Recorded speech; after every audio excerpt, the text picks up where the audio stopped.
Hi, welcome to show Sai food. ఈరోజు మన recipe వచ్చేసి క్యారెట్ అండ్ పొటాటోతో క్రిస్పీ స్నాక్స్ని మనం ప్రిపేర్ చేసుకుందాం. దానికోసం ఒక ఆలుని తీసుకొని పైన పొట్టు తీసేసి మనం ఇలా తురిమి పెట్టుకోవాలి. చూడండి, ఆలు మొత్తం ఇలా తురిమిన తర్వాత ఒక క్యారెట్ తీసుకొని దానిపైన కూడా పొట్టు తీసేసి సేమ్ దాన్ని కూడా ఇలాగే తురిమేసి పెట్టుకోండి. ఈ రెండింటిని ఒక బౌల్లోకి వేసుకోండి. ఇప్పుడు దీంట్లోకి ఒక 3 లేదా 4 పచ్చిమిర్చిని సన్నగా కట్ చేసి వేసుకోండి.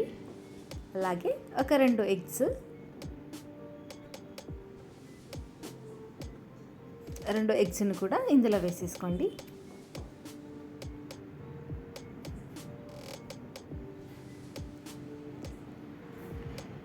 ఎగ్స్ వేసిన తర్వాత దీంట్లోకి మన టేస్ట్కి సరిపోయేటంత సాల్ట్, అంటే ఒక సగం చెంచా సాల్ట్ వేసుకోండి.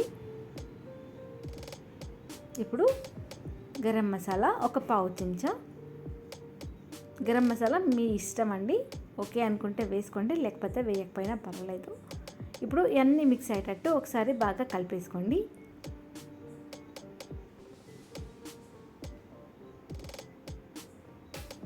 చూడండి, అన్నీ మిక్స్ అయిపోవాలి.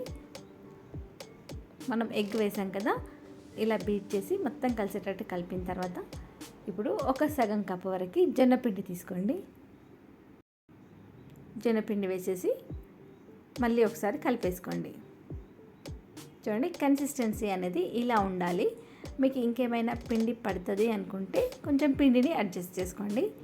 ఇప్పుడు స్టవ్ పైన ఒక ప్యాన్ పెట్టేసి డీప్ ఫ్రైకి సరిపోయేంత ఆయిల్ వేడైన తర్వాత మనం స్పూన్తో కొంచెం కొంచెంగా ఇలా ఆయిల్లో వేసేసేయండి. మనం ఎగ్ వేసి చేస్తున్నాం కాబట్టి టేస్ట్ అనేది చాలా సూపర్గా వస్తుంది.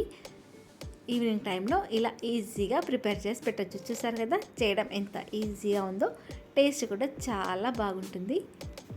ఆయిల్లో ఎన్ని పడతాయో చూసి అన్నీ వేసేసుకోండి. ఒక సైడ్ వేగిన తర్వాత ఇంకో సైడ్ టర్న్ చేసి కొంచెం బ్రౌన్ కలర్ వచ్చేంత వరకు వేయించుకోండి.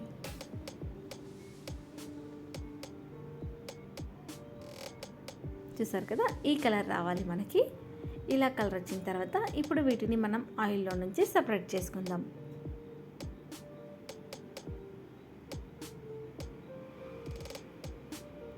మీకు మనం వేసేటప్పుడు కొంచెం పెద్దగా ఏమైనా అనిపిస్తే వాటిని కొంచెం సగంకి కట్ చేసుకోవచ్చు. ఆయిల్లో వేసిన తర్వాత ఇలా చూడండి, ఆయిల్లో నుంచి తీసిన తర్వాత చూస్తున్నాను. మిగతా వాటిని కూడా సేమ్ ప్రాసెస్గా ఇలాగే ప్రిపేర్ చేసుకోండి. చూసారు కదా, ఎంతో టేస్టీగా క్యారెట్ పొటాటో స్నాక్స్ రెడీ అయిపోయిందండి. ఒక సర్వింగ్ ప్లేట్లోకి తీసుకొని సర్వ్ చేసుకోండి. ఒకసారి ట్రై చేయండి. Thank you for watching.